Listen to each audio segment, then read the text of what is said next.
भारत बनाम वेस्टइंडीज। पहले ही टी20 में टीम इंडिया के स्टंप तोड़ तेज गेंदबाज अर्शदीप का आया तूफान, हैट्रिक लेकर रचा इतिहास और अपनी कातिलाना गेंदबाजी से वेस्टइंडीज के उड़ा के रख दिए परखच्चे और कैरेबियाई बल्लेबाजों पर आई कयामत, दिखा दी उन्हें पहले ही टी20 में उनकी असली औकात। नमस्कार दोस्तों, स्वागत है आपके अपने खूबसूरत से क्रिकेट चैनल क्रिक अबोबो में, जहां हम आपको भारत और वेस्टइंडीज के बीच ब्रायन लारा स्टेडियम में खेले गए पहले टी20 मुकाबले की रोमांचक हाईलाइट दिखाने वाले हैं। लेकिन दोस्तों, वीडियो में आगे बढ़ने से पहले अगर आप भी चाहते हैं कि टीम इंडिया टेस्ट और वनडे की तरह ही टी20 में भी जीत का परचम लहराकर वेस्टइंडीज का सुपड़ा साफ करे, तो हमारे इस वीडियो को लाइक करके चैनल को पहले सब्सक्राइब जरूर कर दे। तो दोस्तों, जैसा कि आप सभी जानते हैं कि इस समय हमारी टीम इंडिया वेस्टइंडीज दौरे पर है, जहां हाल ही में खेले गए पहले टेस्ट श्रृंखला और उसके बाद वनडे श्रृंखला में टीम इंडिया ने इतिहास रचते हुए वेस्टइंडीज को बुरी तरह से निस्तेनाबूद कर सीरीज पर कब्जा जमा लिया था। लेकिन दोस्तों, इसके जस्ट बाद ही 5 टी20 मुकाबलों की ब्लॉकबस्टर सीरीज का पहला टी20 मुकाबला हाल ही में वेस्टइंडीज के ब्रायन लारा स्टेडियम में खेला गया, जहां दोस्तों वेस्टइंडीज की कमान रोमवेन पॉवेल के कंधों पर सौंपी गई थी। तो वही दोस्तों, टीम इंडिया की तरफ से युवा और जोश से लबरेज हार्दिक पांड्या कप्तानी करते हुए देखे गए थे। दोस्तों, इसके बाद शाम 7:30 बजे इस मुकाबले में टॉस किया जाता है, सिक्का उछाला जाता है और सीधा वेस्टइंडीज के कप्तान रोमवेन पॉवेल के पक्ष में जाकर गिरता है, जहां टॉस जीतकर पॉवेल पहले बल्लेबाजी करने का फैसला करते हैं। तो वही दोस्तों, टीम इंडिया को गेंदबाजी करने के लिए आमंत्रित किया जाता है। दोस्तों, इसके बाद वेस्टइंडीज की पारी की शुरुआत करने वेस्टइंडीज के 2 दिग्गज ओपनर बल्लेबाज काइल मेयर्स और ब्रेंडन किंग क्रीज पर आते हैं, जबकि दोस्तों टीम इंडिया के लिए पारी का पहला ओवर लेकर कप्तान हार्दिक पांड्या की एंट्री होती है। वही दोस्तों, आते ही हार्दिक पांड्या एक सटीक लाइन लेंथ के तहत गेंदबाजी करते हैं और दोनों ही सलामी बल्लेबाजों को बिल्कुल भी हाथ खोलने का मौका नहीं देते हैं और पूरी तरह से जकड़कर बांध कर रखते हैं। वही दूसरे ओवर में अर्शदीप का सामना होता है वेस्टइंडीज के विस्फोटक बल्लेबाज काइल मेयर्स से, जहां मेयर्स पहली ही गेंद को मिड ऑफ के ऊपर से 106 मीटर का लंबा छक्का जड़ देते हैं और इस प्रकार से अर्शदीप की पूरी तरह से लाइन लेंथ ही बिगाड़ कर रख देते हैं। और इसके बाद अर्शदीप बैक टू बैक 2 लगातार गेंदें वाइड फेंक देते हैं और अपनी लाइन लेंथ को पूरी तरह से बिगाड़ कर रख देते हैं। और इस तरह से पावर प्ले में दोनों ही सलामी बल्लेबाज टीम इंडिया के सभी गेंदबाजों को धुनना चालू कर देते हैं और ताबड़तोड़ अंदाज में बल्लेबाजी करते हुए टीम को स्कोर को बिना विकेट खोए 6 ओवर की समाप्ति पर 41 रनों के पार पहुंचा देते हैं। लेकिन दोस्तों, इसके बाद 7वें ओवर में कप्तान हार्दिक पांड्या सबसे पहले अपने स्पिन गेंदबाजों के पास जाते हैं, जहां पर सबसे पहले सर जडेजा के हाथों में गेंदबाजी थमा दी जाती है। लेकिन दोस्तों, यहां से ब्रेंडन किंग सर जडेजा को टारगेट कर 2 चौके और 1 छक्का लगा देते हैं और जडेजा पर हावी होते हुए कुल 20 रन बटोर लेते हैं। तो वही दोस्तों, इसके बाद 8वें ओवर में कुलदीप यादव का सामना होता है काइल मेयर्स से, जहां काइल मेयर्स लगातार अंतिम की 3 गेंदों पर 3 करारे फाइन लेग की दिशा में चौके जड़ देते हैं और इस प्रकार से कुलदीप यादव के ओवर में 12 रन बटोर लेते हैं। और इस तरह से दोनों ही सलामी बल्लेबाज जडेजा और कुलदीप यादव की पूरी तरह से लाइन लेंथ बिगाड़कर उन्हें कुटना शुरू कर देते हैं। लेकिन दोस्तों, इसके बाद पारी को इसी अंदाज में आगे बढ़ाते हुए दोनों ही सलामी बल्लेबाज एक अच्छी खासी पार्टनरशिप को बिल्ड कर देते हैं, जिसमें दोस्तों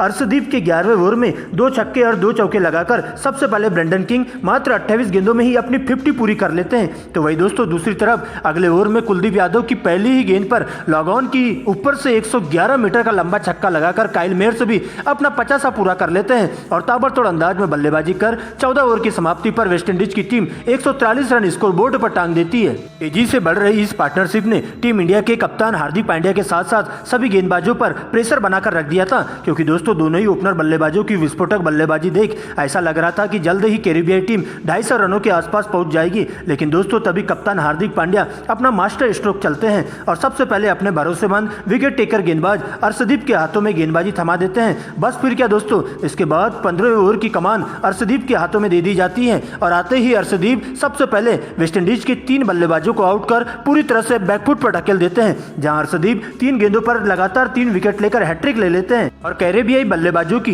पूरी तरह से कमर तोड़कर रख देते हैं। जहां पर सबसे पहले पहली ही गेंद पर टीम इंडिया के लिए खतरनाक साबित हो रहे काइल मेयर्स को कैच आउट करवाकर 72 रनों पर चलता कर दिया जाता है। तो वही दोस्तों, दूसरी गेंद पर तेज गति से अंदर की ओर आती है और सबसे पहले साई होप के पैर में जाकर टकराती है, जो एलबीडब्ल्यू आउट होकर 0 रन पर डगआउट की ओर लौटना पड़ता है। वही दोस्तों, इसके बाद तीसरी गेंद पर एक शानदार सी यार्कर गेंद पटक कर हेटमायर को सीधा क्लीन बोल्ड कर देते हैं और इस तरह से एक ही ओवर में अर्शदीप वेस्टइंडीज के 3 बल्लेबाजों को लगातार आउट करके पूरी तरह से वेस्टइंडीज की बल्लेबाजों की कमर तोड़कर रख देते हैं और उनके टॉप ऑर्डर बल्लेबाजों को पूरी तरह से धराशायी कर रख देते हैं। लेकिन दोस्तों इसके बाद ब्रेंडन किंग का साथ देने वेस्टइंडीज के कप्तान रोवेन पॉवेल की एंट्री होती है और दोनों ही सलामी बल्लेबाज सिंगल डबल के साथ संभल कर खेलते हुए टीम के स्कोर को धीरे धीरे आगे बढ़ाने का काम करते जाते हैं और दोनों ही बल्लेबाज इसके बाद तेजी से अपने हाथ खोलते हुए दिखाई देते हैं, जहां पर 18वें ओवर की समाप्ति पर वेस्टइंडीज की टीम 3 विकेट के नुकसान पर 200 रन पूरे कर लेती है। लेकिन दोस्तों इसके बाद 19वें ओवर में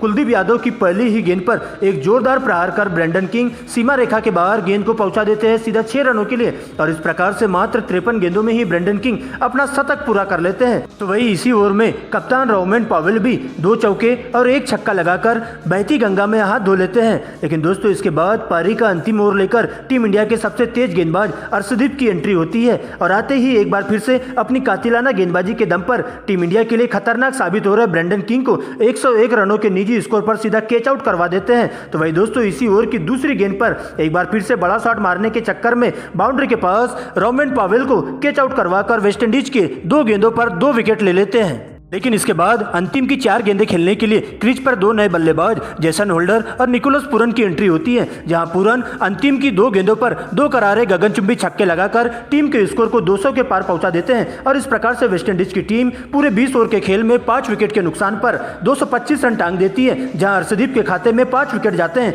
लेकिन दोस्तों इसके बाद 226 रनों के लक्ष्य का पीछा करने टीम इंडिया के 2 धाकड़ बल्लेबाज एक बार फिर से ईशान किशन और शुभमन गिल की एंट्री होती है, जिनके कंधों पर टीम इंडिया को ठोस शुरुआत देने की जिम्मेदारी होती है। तो वही दोस्तों वेस्टइंडीज की तरफ से विकेट टेकर गेंदबाज काइल मेर्ट्स की एंट्री होती है और आते ही पहली गेंद पर एक जोरदार अपील देखने को मिलती है, जिसमें एक तेज गति से डाली गई गेंद कोण बदलकर सीधा तेजी से अंदर की तरफ आती है और ईशान किशन के पैड से जाकर लगती है, जहां अंपायर द्वारा इसे आउट करार दे दिया जाता है। लेकिन डीआरएस लेने पर पता चलता है कि गेंद लेग स्टंप को मिस कर जाती है और थर्ड अंपायर इसे नॉट आउट करार दे देते हैं और फील्ड अंपायर को अपने डिसीजन को वापस बदलना पड़ता है। दोस्तों इसके बाद वेस्टइंडीज के लिए पारी का दूसरा ओवर लेकर तेज गेंदबाज रोमारियो शेफर्ड आते हैं, जिनका सामना होता है शुभमन गिल से और पहली ही गेंद पर शुभमन गिल बाल बच जाते हैं, जहां पर पहली ही आउटस्विंग गेंद को कट करने के चक्कर में सीधा विकेट कीपर के हाथों में गेंद चली जाती है। लेकिन विकेट कीपर ठीक से कलेक्ट नहीं कर पाते हैं और गेंद उनके हाथों से फिसल जाती है और इस प्रकार से शुभमन गिल को बड़ा सा जीवनदान मिल जाता है। लेकिन दोस्तों इसके बाद दोनों ही बल्लेबाज कछुए की चाल से बल्लेबाजी कर टीम के स्कोर को सिंगल डबल की मदद से आगे बढ़ाने का काम करते चले जाते हैं और पावर प्ले के खेल में जैसे तैसे दोनों ही सलामी बल्लेबाज बिना विकेट खोए 40 रनों तक टीम के स्कोर को पहुंचा देते हैं। लेकिन दोस्तों इसके बाद 7वां ओवर लेकर वेस्टइंडीज के स्पिनर गेंदबाज एनिक की एंट्री होती है और आते ही अपनी फिरकी के जाल में सबसे पहले शुभमन गिल को फंसाते हुए 20 रनों के निजी स्कोर पर कैच आउट करवा देते हैं। तो वही दोस्तों इसी ओवर की अंतिम गेंद पर एक बार फिर से ईशान किशन को एलबीडब्ल्यू आउट कर 15 रनों के निजी स्कोर पर चलता कर देते हैं। इस प्रकार से एक ही ओवर में टीम इंडिया के दोनों ही सलामी ओपनर बल्लेबाजों को आउट कर टीम इंडिया को पूरी तरह से बैकफुट पर ढकेल देते हैं और इस तरह से एक ही ओवर में 2 विकेट गिरने से टीम इंडिया मुश्किल में आ जाती है। लेकिन दोस्तों इसके बाद टीम इंडिया की डूबती नैया को पार लगाने के लिए सर पर कफन बांधकर मिस्टर 360 डिग्री के नाम से मशहूर सूर्य कुमार यादव और उनका साथ देने कप्तान हार्दिक पांड्या क्रीज पर आते हैं। लेकिन दोस्तों इसके बाद दोनों ही सलामी बल्लेबाज कछुए की चाल से सिंगल डबल के साथ टीम के स्कोर को आगे बढ़ाने का काम करते जाते हैं और वेस्टइंडीज के गेंदबाजों का संभल कर मुकाबला करते हैं और धीरे धीरे टीम के स्कोर को 2 विकेट खोकर 10 ओवरों के खेल में 72 रनों तक पहुंचा देते हैं। दोस्तों इसके बाद शेफर्ड 11वें ओवर में सबसे पहले सूर्य कुमार यादव हाथ खोलते हुए दिखाई देते हैं और 2 छक्के और 2 चौकों की मदद से 20 रन बटोर लेते हैं। तो वही दोस्तों इसके बाद अगली ओवर में हार्दिक पांड्या भी अपने तेवर दिखाते हैं और सबसे पहले हार्दिक पांड्या का विकराल रूप देखने को मिलता है, जिसमें पांड्या पहली 3 गेंदों पर लगातार 3 छक्के और अंतिम गेंद पर 1 चौका लगाकर अपना 50 पूरा कर लेते हैं। तो वही दोस्तों 13वें ओवर में एक बार फिर से अल्जारी जोसेफ की अगली ही गेंद पर सूर्य कुमार यादव गली के ऊपर से 72 मीटर का छक्का लगाकर अपनी 50 पूरी कर लेते हैं। लेकिन दोस्तों अगली ही गेंद पर एक और बड़ा शॉट मारने के चक्कर में जल्दबाजी कर बैठते हैं और 50 रनों के निजी स्कोर पर सीमा रेखा के पास कैच आउट हो जाते हैं। तो वही दोस्तों इसके बाद अल्जारी जोसेफ के अगले ओवर में कप्तान हार्दिक पांड्या भी एक गलत शॉट खेलने के चक्कर में 57 रनों के निजी स्कोर पर कवर पर खड़े खिलाड़ी के हाथों कैच आउट हो जाते हैं। दोस्तों इस प्रकार से सूर्य कुमार यादव और हार्दिक पांड्या के आउट होते ही अब टीम इंडिया काफी मुश्किल में आ जाती है और 14 ओवर की समाप्ति के बाद टीम इंडिया का स्कोर 4 विकेट के नुकसान पर 125 रनों तक पहुंच जाते हैं। लेकिन दोस्तों इसके बाद टीम इंडिया को जीत के लिए अगली 36 गेंदों में 101 रनों की दरकार होती है और अब टीम इंडिया के लिए उम्मीद बनकर 2 नए बल्लेबाज क्रीज पर आते हैं, जिसमें संजू सैमसन और शरद जडेजा की एंट्री होती है। लेकिन दोस्तों काइल मेर्ट्स के अगले ही ओवर में जो कि 15 ओवर लेकर के गेंदबाजी करने आते हैं और और एक बार फिर से टीम इंडिया के लिए काल बनकर आते हैं और सबसे पहले इस ओवर में 2 विकेट लेकर टीम इंडिया को जीत की दहलीज से कोसों दूर फेंक देते हैं। यहां पर 15वें ओवर की पहली गेंद पर काइल मेयर्स सबसे पहले सर जडेजा को बिना खाता खोले ही सीधा क्लीन बोल्ड कर देते हैं। तो वही दोस्तों, इसी ओवर की अंतिम गेंद पर बड़ा शॉट मारने के चक्कर में संजू सैमसन भी सीमा रेखा के पास कैच आउट हो जाते हैं। इसके बाद तो दोस्तों टीम इंडिया की पूरी बल्लेबाजी लड़खड़ा सी जाती है और ताश के पत्तों की तरह ढहती हुई चली जाती है, जिसमें से बाकी के बल्लेबाज सस्ते में अपना विकेट खोते हुए चले जाते हैं और वेस्टइंडीज के घातक गेंदबाजों के सामने पूरी तरह से निस्तेनाबूद होकर घुटने टेकते हुए दिखाई देते हैं। और इस प्रकार से टीम इंडिया 16 ओवर में ही अपने सभी हथियार डालते हुए मात्र 140 रनों पर ही ढेर हो जाती है और इस प्रकार से वेस्टइंडीज की टीम इस पहले T20 मुकाबले को 86 रनों के बड़े अंतर से जीत हासिल कर लेती है और 5 T20 मुकाबलों की सीरीज में 1-0 की अजय बढ़त बना लेती है।